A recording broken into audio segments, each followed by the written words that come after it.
Hey there, welcome back from spring break and to your next lesson. Now, if you remember when we left off before spring break, we ended with an assignment and a lesson on reform movements and how people were trying to do reform and put some changes into place. We're going to continue on that road for a little bit for a few days. So today's focus is going to be on reforms for women. So we're going to be looking at the early women's rights movement. So there's no need to go into your interactive notebook today. We're going to do a very brief discussion that I'm just going to give you a little bit of background information here. And then you have an activity to complete and then an ed puzzle to watch.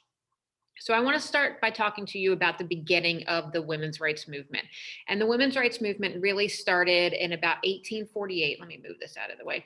At the Seneca Falls Convention. Now, there were both women and men who were here. You need to understand that there were some men out there that were fighting for women's rights. I think that's important to note. But at this meeting, at this convention that they had, they put together what is known as the Declaration of Sentiments. And this is basically going to be a woman's version of the Declaration of Independence. Now, remember Thomas Jefferson, when you learned about this in American History 1, writes out the Declaration of Independence. He explains why it's being written. He explains why people deserve to have the rights that they have, and then they go through and they give a list of grievances or things that they were upset about that the king had been doing.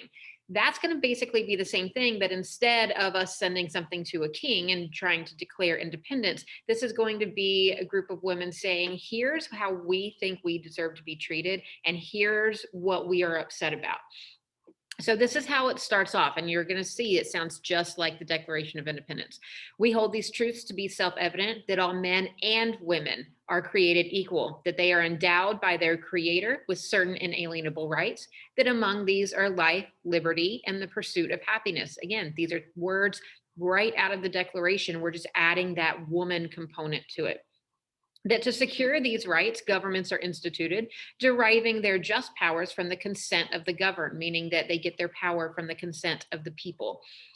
Wherever any form of government becomes destructive of these ends, it is the right of those who suffer from it to refuse allegiance to it. So basically, what they're saying here is that if the government isn't upholding their end of the deal, then it's the right of the people, in this case, the right of women, to refuse to show allegiance to the United States because the United States isn't supporting them, and to insist upon the institution of a new government, laying its foundation on such principles and organizing its powers in such form as to them shall seem most likely to affect their safety and happiness. Again, they're just going through and basically saying, like, listen, we deserve to be treated equally as well. And here's everything we're upset about. That's what we're about to go through for your assignment. That would be the rest of the Declaration of Sentiments. But basically, they're just going through and saying, listen, here's what we're mad about. And here's why we think that we have the right to be able to not necessarily take action. It's not like they're taking arms against the US government, but they're saying, like, listen, something's got to change, something's got to stop. So task number one is going to be you going through and looking at the declarations they're making, looking at the grievances and what they are upset about. And I'll talk to you more about that in just a second. We did this together in class, but odds are if you're watching this video, it's because you weren't in class. So you're going to have to complete this assignment on your own. Don't worry about it though. It'll be fine for you to be able to do. And then task number two, of course, is to do the ed puzzle, which is a crash course history video. Ones like we've done before, you'll be just fine. I think it's about 12 minutes long or so. So let's pop out of the notes here and let me come over to this assignment. I'm not going to go in depth with the ed puzzle. You know how to do them at this point. But I do want to talk to you about what you're going to do to complete this assignment. So it says for you to open the Google Doc and then follow the directions and then make sure that you submit it. So I'm going to open up the Google Doc here, which is deciphering the Declaration of Sentiments. So going through and looking at it. So it gives you a little bit of background information here about that convention. So make sure that you go through and you read that. And then it lists out different items. We've got how many items total? 14 items, 14 things that women were upset about.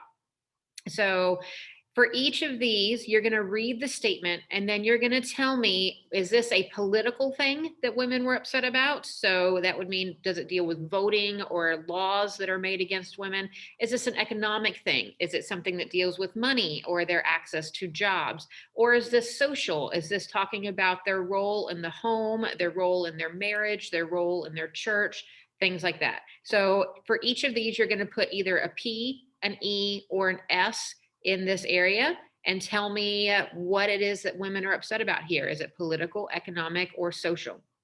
Then you're going to come down to the bottom and I want you to tell me here, looking at that list of grievances, which one do you think is actually the worst and why? What would have been the thing that made you most upset if you were a woman living during this time period? And I want you to explain that in the box and then you're going to submit it.